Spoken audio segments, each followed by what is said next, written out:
Salut, je suis Vincent Lopez et je te présente Ensemble, Impactons Demain, un podcast qui te parle de demain, de durabilité, mais pas que, et pas comme tu l'imagines. Je te propose un voyage stimulant autour de thématiques variées qui me passionnent, comme les crypto-monnaies, le développement personnel, le zéro déchet, les nouvelles technologies ou encore la gestion de tes finances personnelles. Quel que soit le domaine, je décortique les actions de notre quotidien en les analysant sous le spectre de leur impact sur le monde de demain. Comment tes choix, tes décisions, influencent notre futur, celui de nos enfants et aussi celui de la planète? Quelles sont les solutions pour vivre avec notre temps, tout en respectant notre environnement et le vivant de manière générale? Alors bienvenue dans Ensemble, Impactons Demain.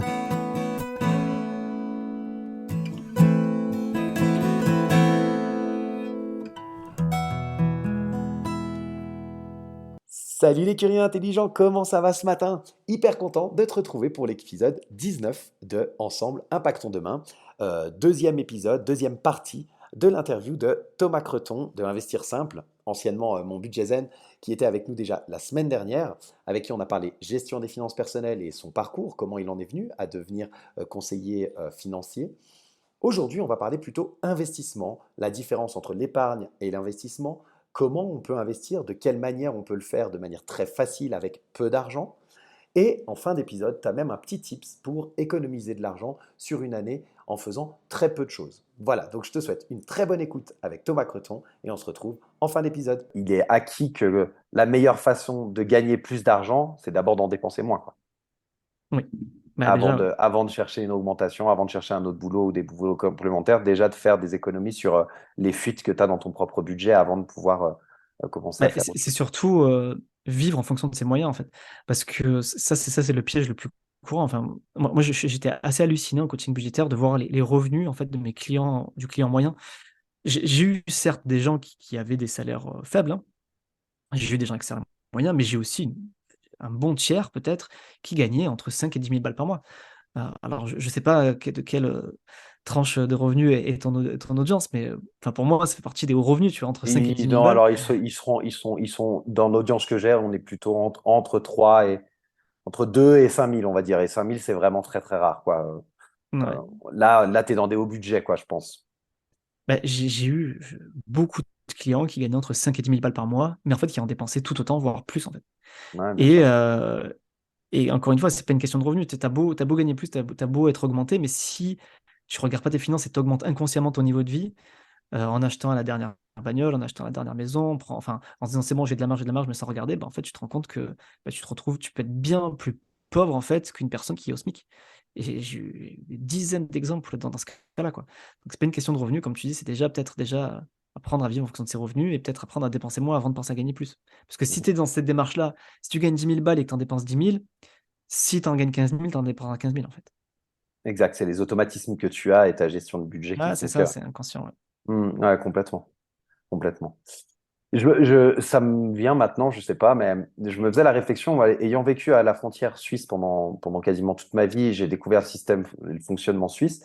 Et une des choses qui m'avait frappé lorsque j'ai découvert le système suisse, c'est le fait qu'en France, on appelle les cartes que nous avons, on appelle ça des cartes de crédit, quelles qu'elles soient en fait. Et Mhm. tu l'as très justement dit, hein, il y a des cartes à débit différé et des cartes à débit direct. Euh, est-ce que ça n'augmente pas cette, euh, cette façon de vivre au-dessus de ses moyens, en fait, d'avoir cette facilité d'accès à des cartes de crédit qui sont pas forcément. Pourquoi je fais cette distinction-là? Parce qu'en Suisse, il y a les cartes de crédit, à savoir des cartes de crédit conso, quoi, que tu vois qui sont Mhm. pleines, tu vas payer avec, et puis tu as ta mensualité tous les mois ensuite avec des intérêts pharaoniques, comme ça pouvait exister il y a quelques années en France. Je sais pas si ça existe toujours parce que ça avait été pas mal régulé. Mais est-ce que c'est pas ça qui pousse les gens aussi, la facilité, en fait, à vivre au-dessus de ses moyens? Ça, c'est un vrai problème, hein. Ça, c'est un vrai problème. Nous, on a de la chance. En France, c'est très rare. On va dire le pire cas, ça peut être du débit différé. Et c'est déjà très mal, mais j'ai coaché des gens qui venaient du Québec ou, enfin, dans d'autres pays qui n'ont pas les mêmes régulations que nous. Et je sais même que ma femme qui est colombienne, ben, en Colombie, tu as des cartes de crédit et les gens, ils sont bourrés de crédit aussi. Et je sais que c'est vraiment dans les pays anglophones, en fait. Ça fonctionne beaucoup comme ça dans les pays anglophones. Et tout le monde fait des crédits tout le temps. Et je sais même que les banques, elles te notent en fonction des crédits. Enfin, t'as un système ultra pervers, je trouve. Et, euh, et moi, je suis contre tout ça, quoi. Enfin, évidemment, je suis contre tout ça. Je trouve que c'est une perversion du système financier que d'encourager les gens à vivre au-dessus de leurs moyens. Parce que c'est clairement ça, en fait. Mhm. De pousser les gens à faire des crédits pour tout et n'importe quoi. Parce peut-être en parler après, mais pour moi, il y a bon et mauvais crédits, comme les bons et les mauvais chasseurs. T'as le, le- pour les crédits IMO, on est d'accord que c'est un bon crédit parce que c'est quelque chose qui constitue du patrimoine, c'est quelque chose qui généralement se dévalorise pas dans le temps, qui a plutôt tendance à augmenter. Enfin bref, ça c'est des bons crédits. Par contre, tout ce qui est crédit pour du passif, donc c'est-à-dire des objets de la vie de tous les jours, donc une bagnole, un téléphone, une Une machine à laver, télé. une télé, tout ce qui va se dévaluer dans le temps, tout ça, ça doit s'acheter comptant, quoi. Si t'as pas les moyens de t'acheter ça cash, ne te l'achète pas. Enfin, ça, c'est un mantra pour moi important. Alors, hors exception, évidemment, si voilà, t'as vraiment rien de côté et que c'est un besoin vital, évidemment. Mais voilà, enfin, c'est des choses qui doivent pas être pris à crédit. Enfin, il faut vraiment éviter absolument, quoi. Ouais, tout à fait. Bah, ça fait une bonne transition avec le sujet suivant qui va être le sujet de l'investissement parce que bah, justement, le fait d'avoir tous ces crédits conso, de les avoir cumulés, ça va te freiner aussi pour faire de l'investissement. Mais peut-être avant de commencer, est-ce que tu pourrais définir pour toi ce que c'est que l'investissement? Comment tu fais cette différence entre la gestion du budget et puis de l'investissement? Ben, je pense que la gestion de budget, c'est l'étape zéro, on va dire, de tes finances perso. C'est-à-dire, si tu n'as pas une gestion de budget saine, n'investis pas, déjà. Euh, euh, la deuxième étape, enfin la première étape, plutôt après l'étape zéro, ça va être d'avoir une épargne de précaution, c'est-à-dire une épargne pour faire face aux imprévus avant d'investir. Et ensuite, quand tu as une gestion de budget saine, c'est-à-dire que tu es capable bah, de dégager un excédent, c'est-à-dire de dépenser moins que ce que tu gagnes, donc d'épargner régulièrement, tu as ton épargne de précaution constituée, là, on peut commencer déjà, on peut voilà, se dire, OK, on peut investir. Parce que, ben, généralement, quand on investit, c'est pas, voilà, c'est pas pour gagner de l'argent rapidement, ça va être pour du long terme. Souvent, ben, voilà, pour profiter des performances long terme, il faut investir à long terme. Donc, il ne faut pas avoir besoin de l'argent tout de suite, il faut investir de l'argent dont on n'en a pas besoin. Euh, mais du coup, j'ai pas répondu à ta question. Tu m'as demandé c'est quoi l'investissement pour moi? Non, mais c'est Euh, bien parce qu'en fait, tu as nommé le point d'après. Donc, tu peux répondre à la question de la manière suivante, c'est-à-dire, qu'est-ce que tu fais comme différence entre, parce que tu l'as nommé, entre l'épargne et l'investissement? Parce que c'est souvent là que les gens font l'amalgame. ben, il y en a certains c'est vrai que c'est une définition, je trouve, qui est suivant de qui ça provient, ça peut être pris à confusion. Il y en a, quand ils parlent d'investissement, ils parlent d'épargne, tu vois. Exact. Pour moi, c'est deux choses différentes. Pour moi, épargner, à l'épargne, alors on peut la nommer différemment, tu vois. On peut dire il y a de l'épargne de précaution qui est là pour, euh, pour un cas de coup dur et qui doit être dispo tout de suite sur ton livret A, par exemple. Et tu as ton épargne que tu peux te permettre d'investir. Donc, par exemple, une fois que ton épargne de précaution est constituée, bah, tu peux dire j'ai 200 ou 300 euros par mois que j'investis. Donc, ça reste de l'épargne, c'est quelque chose que tu épargnes, mais qui est destiné à l'investissement. Donc, on peut le nommer comme ça. Tu as une épargne qui est destinée pour ta sécurité financière et faire face aux imprévus, et une épargne qui est destinée à tes projets, c'est aussi possible, hein, pour des projets court terme, un achat immobilier, des vacances, des voyages, et une épargne qui est destinée à l'investissement, qui est pour le long terme, investir en bourse, en immobilier, ou SCPI, que sais-je quoi. Mhm, mhm, mhm. J'aime bien cette différence-là et c'est celle-ci que moi je retiendrai. C'est que tu as une épargne que tu appelles épargne de précaution, alors qui va varier selon les personnes et en fonction des situations, de ton appétence au risque aussi, parce que certaines personnes avec un mois d'avance, ils sont sereins et d'autres, ils vont avoir besoin d'avoir un an d'avance de charge fixe pour Mm. pouvoir se sentir serein. Donc ça, c'est propre à chacun. Mais ça, c'est vraiment l'épargne liquide, accessible très facilement et tout de suite, immédiatement, disons. Une épargne, disons, à moyen terme pour des projets de voyage, un achat particulier prévu de manière imminente. Et puis l'investissement qui va être l'épargne à long terme qui va fructifier, faire des petits, où il va y avoir cet effet dans l'investissement. Tu vas rechercher un rendement, une rentabilité. Tu vas nous expliquer ça. Mais en tout cas, il y a un objectif qui est différent dans cette épargne à long terme qu'on va nommer plutôt l'investissement. J'aime bien cette nuance-là, quoi. Ouais. OK. Ben, alors, tu as dit un mot qui est intéressant parce que tu vois, tu as cité deux notions et alors je vais me poser la question, mais je me permets peut-être de les définir, tu vois. Et ça rejoint peut-être aussi une autre façon de définir l'investissement, c'est que quand tu investis ton argent, pour moi, tu peux avoir deux objectifs. C'est soit un objectif de performance, de valorisation, donc c'est-à-dire que tu places 1 000 €, ben, ces 1 000 € ils peuvent en devenir 2 000, mais ils peuvent aussi en devenir 500, donc ils peuvent monter à la hausse, à la baisse, donc appelle ça la performance, la valorisation. Et un même investissement, le même capital, ces fameux 1 000 €, ils peuvent aussi générer un rendement et ce qu'on peut appeler aussi un revenu passif. Donc les 2 plus connus, ça va être l'immobilier et la bourse. Par exemple, 1 000 € avec un rendement de 5 en immobilier, ça veut dire que ton loyer, en gros, c'est de 5 donc c'est-à-dire que sur 1 000 €, ça fera 50 € par an. Alors, en immobilier, c'est pas le cas parce qu'il faut plutôt penser dans les 100 000 €, mais on va rester simple, hein. Un rendement de 5 ça donne 50 € par an avec 1 000 € et en bourse, généralement, ce qui donne le rendement, c'est des dividendes d'une action, par exemple. Et le cumul de ces 2 choses, donc la performance plus le rendement, parce que tu peux avoir les 2, hein. En immobilier, tu as les 2, hein. Ton bien immobilier peut se valoriser, mais aussi verser des loyers et c'est ça qu'on appelle la rentabilité. Rentabilité égale performance plus rendement. Un petit cours, de finance, Top. niveau 1. Non, génial. Non, mais comme ça permet de clarifier aussi pour les gens qui sachent Ouais. de quoi on parle. Mhm.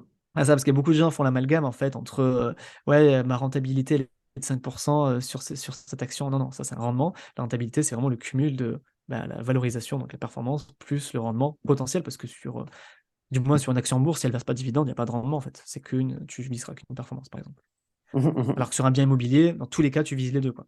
Tu vises la La- valorisation du du bien, bien plus, ben, tu espères un rendement correct par rapport au sur loyer les que tu loyers, recevras, quoi. bien Ouais. sûr. Ouais, complètement. Complètement. Alors, bah, enfin, voilà, tu as anticipé presque un petit peu. Quels sont pour toi les différents types d'investissements, disons, traditionnels dont tu as cette année, et puis quelles sont surtout les principales différences entre chacun? Je parle d'investissement traditionnel parce que il y a différents types d'investissements, on en parlera juste après, mais là, plutôt dans les choses assez basiques, c'est quoi les Mmh. grandes catégories d'investissement et c'est quoi les principales différences qu'il peut y avoir entre chacune d'entre elles? Bah, c'est celle que j'hésitais, hein. Pour moi, c'est l'immobilier et la bourse, hein. Pour moi, c'est vraiment les fondations d'un patrimoine qui doit être sain et solide. C'est partir sur ces 2 piliers-là. Alors on pourrait en citer d'autres, mais pour moi, les 2 prioritaires, ça doit être ceux-là et pourquoi? Parce que en fait, c'est historiquement les plus enfin, ceux qui ont montré leur résilience et qui existent depuis plus longtemps et les plus fiables. L'immobilier, ben, on se loge depuis la nuit des temps, donc on a toujours eu besoin, bah, de se loger et a priori, on a toujours besoin. Ça ne veut pas dire qu'on n'est pas à l'abri d'un crash immobilier, contrairement à ce que beaucoup de Français pensent, parce que les Français adorent la pierre, mais on a tendance à oublier qu'il y a eu des crashs immobiliers et on en aura d'autres, donc ça ne veut pas dire qu'il n'y aura pas de crash. Mais voilà, l'immobilier reste quand même, bah, un actif solide et qui a montré sa performance sur le long terme et qui existe et c'est un besoin dont on aura toujours, toujours. Et la bourse, bah, parce que la bourse, ça fait 200 ans que ça existe. Ça a été l'actif le plus performant, devant l'immobilier depuis 200 ans. Et puis c'est aussi concret, quoi. Tu finances des entreprises, donc c'est quelque chose qui est quand même alors peut-être un peu moins tangible que l'immobilier, parce que l'immobilier, tu le vois, c'est un immeuble, tu dors dedans, tu le comprends encore plus facilement. La bourse, ça peut paraître, voilà, des graphiques qui montent, qui baissent, machin, mais en soi, c'est juste, ben, financer une entreprise. C'est-à-dire une entreprise, elle a besoin de capital et bah, toi, tu apportes un peu d'argent pour la soutenir, quoi. C'est si je dois faire, simple, quoi. Mhm, mhm. Donc voilà, pour moi, c'est vraiment les deux vraiment piliers sur lesquels il faut creuser et dans l'idéal se lancer. Après, il ne faut pas faire n'importe quoi, il faut quand même comprendre ce qu'on fait et pas que en bourse, hein, parce que souvent on dit: «En bourse, je comprends rien, il faut se former», c'est vrai, mais même en immobilier, hein, en investissement locatif, faut pas non plus y aller les yeux fermés, il faut quand même comprendre ce qu'on fait et parce les erreurs peuvent coûter très cher en immobilier, bien plus cher qu'en bourse, parce qu'en bourse, on peut commencer à partir de 10 ou 100 €. En immobilier, bah, c'est tout de suite, 100 ou 200 000 balles, quoi. Donc bon, certes, ça a crédit, mais enfin, on fait du levier, donc les risques, ils sont beaucoup plus gros finalement sur l'immobilier si on fait des erreurs. Ouais, ouais, entièrement, entièrement, ça résonne. Pour mon premier achat immobilier qui était un flop et Catastrophe. ouais, qui m'a fait perdre. Alors voilà, hein, c'est les aléas de la vie, hein, mais qui m'a fait perdre beaucoup d'argent. J'avais investi à l'époque avec la copine que j'avais à ce moment-là. Et, Ouais, et quand tu fais les calculs de la perte, enfin, ou du manque à gagner, mais en l'occurrence, il y a eu de la perte là pour le coup. ouais, ça pique. Ouais, l'immobilier, ça pique très vite si tu fais pas attention ou des fois des aléas de la vie.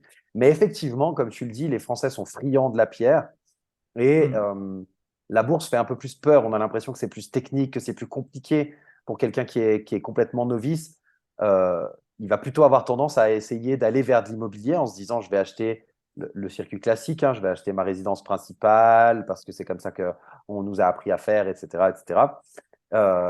Et ce que tu étais en train de dire, c'est que bah, l'immobilier, le risque est plus gros parce qu'il y a l'effet de levier, c'est les plus grosses sommes. Et puis que la bourse, bah, tu pouvais investir pour moins. Est-ce que tu peux nous en dire un peu plus là-dessus, comment et quelqu'un de novice, comment il fait pour aller se lancer en bourse, quoi? Ouais, ben, moi, ce que je trouve merveilleux, en fait, dans le monde dans lequel on vit aujourd'hui, alors je suis peut-être un peu trop optimiste, parce que je sais beaucoup décrire le monde dans lequel on vit aujourd'hui, mais on vit quand même dans une époque où on est à l'ère de l'information. C'est-à-dire que aujourd'hui, tu as une question, bah, tu la mets sur Google, tu as la réponse instantanément, quoi. Ce qui n'était pas le cas il y a 30 ans. Quoi. Donc, c'est-à-dire que si aujourd'hui tu veux investir en bourse, bah, tu tapes comment investir en bourse, tu auras je ne sais combien de contenus gratuits pour te former en bourse. Ça va être des articles Google, des vidéos YouTube, des podcasts, enfin, du contenu gratuit, tu en as à foison pour savoir ben, comment commencer en bourse. Donc déjà, on vit dans une époque où tu as l'ère de l'information, tu peux te former, alors tu as des formations payantes aussi, mais tu peux te former gratuitement sur pas mal de choses. Et la deuxième chose qui est formidable, c'est que dans notre époque, encore une fois, on est à l'ère du digital, c'est-à-dire que aujourd'hui, avec ton téléphone, en 10 minutes, un quart d'heure, tu peux ouvrir un compte, un PEA, un compte titre, et investir à partir de 10 balles, quoi. Ce qui était impossible à l'époque de nos parents, par exemple. À l'époque de nos parents, la bourse était réservée pour une élite, pour les riches, ceux qui avaient de l'argent, les contacts, et il y avait des frais exorbitants en plus. Aujourd'hui, les frais ils ont énormément été réduits grâce, bah, du coup, à l'avènement du digital et tout était simplifié, c'est ludique, en 3 clics, tu peux investir en bourse. Alors attention, petit disclaimer, c'est mon rôle maintenant de conseiller financier, hein, voilà, il faut pas faire n'importe quoi, les performances passées ne prédisent pas du futur, il faut quand même connaître son profil de risque, comprendre ce qu'on fait, je pense que c'est une des règles importantes dans l'investissement, il faut pas aller à l'aveugle. Mais on peut quand même aujourd'hui, malgré tout, investir à partir de 10 euros. Et si on veut tester, je pense que si on met 1 ou 10 euros en bourse, ça va pas nous mettre en difficulté et ça peut aussi, nous permettre de vraiment creuser le sujet. Moi, je pars du principe que quand on commence à investir du vrai argent, même si c'est 10 euros ou 100 euros, ben c'est aussi là où on va, peut-être un peu plus regarder notre portefeuille, donc peut-être un peu plus comprendre ce qu'on fait, plutôt que d'être sur des plateformes de test ou rester que dans la théorie. À partir du moment où on commence à mettre du vrai argent, ben c'est là aussi où on va commencer à plus creuser et plus s'intéresser, du coup plus se former. Ouais, top. Alors, bien sûr, tu l'as très bien dit, euh, les performances du passé ne présagent pas de l'avenir, ou je ne sais plus la formulation exacte des conseillers, mais voilà, de faire attention. Le conseil vraiment primordial à retenir là-dessus, c'est que pour faire de l'investissement, et tu l'as très très bien dit, hein, avant de faire de l'investissement, bah, on assainit ses finances et puis on investit que l'argent qu'on est prêt à perdre, quoi. Parce qu'on ne sait jamais Complètement. ce qui va se passer, même si, bien entendu, quand on investit, c'est pas pour le perdre. Pour autant, on ne sait pas ce qui va se passer. Et donc, c'est Voilà, important on n'est de pas à l'abri, bien sûr, on n'est voilà, pas à l'abri d'un crash demain, même si la bourse, ça fait 8 à 10 par an depuis 150 ans. On complètement. n'est pas à l'abri que demain, ça qu'on fasse plus jamais pareil et qu'on perd tout à tout Non, non, moment. Et complètement. voilà. C'est hyper important que les gens l'entendent. Et pour autant, c'est pas pour autant qu'il faut tomber non plus dans des choses complètement dramatiques, comme certains peuvent le faire parfois, de dire que tout Mm. va s'écrouler demain, quoi. Donc voilà, de tester, mais je te rejoins sur le fait bah, de tester en réel, quoi. Mettez 5-10 Ouais. euros de façon à ce que ça ne vous manque pas, mais ça vous permet de voir comment c'est fait parce que ça fait peur. On se dit, mais ouais, voilà les termes que tu as utilisés, C'est compte compliqué. titre, PEA, les gens qui connaissent pas, pour un novice complet, ça peut être, ça peut Alors, faire je très peux, peur. je peux l'expliquer très simplement, si ça rassure, hein. Avec plaisir. Alors, le PEA, c'est le plan d'épargne en action. C'est, on va dire, un support qui est uniquement réservé en France. Hein, il faut être résident fiscal français pour l'ouvrir. Et ça te permet d'investir directement en bourse, dans des actions européennes. Alors, je ne vais pas rentrer dans le détail de ce que c'est un ETF, parce que ça va peut-être perdre un peu la foule, mais en gros, voilà, tu peux investir assez facilement en bourse et tu as des avantages fiscaux intéressants au bout de 5 ans. En gros, au bout de 5 ans, tu n'as pas d'impôt sur tes gains ni sur les dividendes. Mhm. Donc, c'est généralement l'enveloppe qui est privilégiée en France pour investir. Le seul contrainte, c'est que tu peux investir qu'en Europe. Hors ETF, mais ETF, je vais peut-être pas rentrer là-dedans parce que ça va peut-être un peu perdre tout le monde, mais et CTO, donc compte titre ordinaire, on va dire que c'est la façon la plus traditionnelle d'investir en bourse. Là, on n'est pas limité sur le secteur géographique, on peut investir directement aux États-Unis, on peut acheter du Apple, du Amazon, enfin bref, on peut acheter des actions américaines directement. Et il y a moins d'avantages fiscaux. Là, on est imposé à 30% sur ses gains et ses dividendes. Mais voilà, c'est un peu plus flexible, c'est plus liquide aussi, c'est-à-dire qu'on peut retirer l'argent plus facilement. Sur le PEA, si tu le retires avant 50, tu fermes ton PEA, donc c'est pas l'idéal. Donc, on va dire que c'est un peu plus flexible sur un compte titre, mais moins avantageux fiscalement. Tout à l'heure, tu disais, merci pour ces précisions, une petite encore. Tout à l'heure, tu disais, à l'époque de nos parents, c'était plus compliqué, il fallait de l'argent, il fallait des contacts aussi pour pouvoir investir en bourse, etc. Aujourd'hui, c'est accessible facilement avec son téléphone. Très concrètement, un PEA en général, comment quelqu'un qui a Comment on fait? envie là, qui se dit, OK, moi je vais aller ouvrir un CTO, un PEA, mais ça veut dire, faut que je schématise, hein. Ouais, bien Faut sûr. que je prenne rendez-vous avec mon banquier ou avec mon assureur. C'est lui qui va devoir m'ouvrir ça. Faut encore que je lui fasse confiance. Puis il va prendre des frais au passage, etc., etc. Qu'est-ce que tu peux répondre à ça? Alors ça justement, c'était à l'époque de nos parents. C'était comme ça qu'il fallait faire.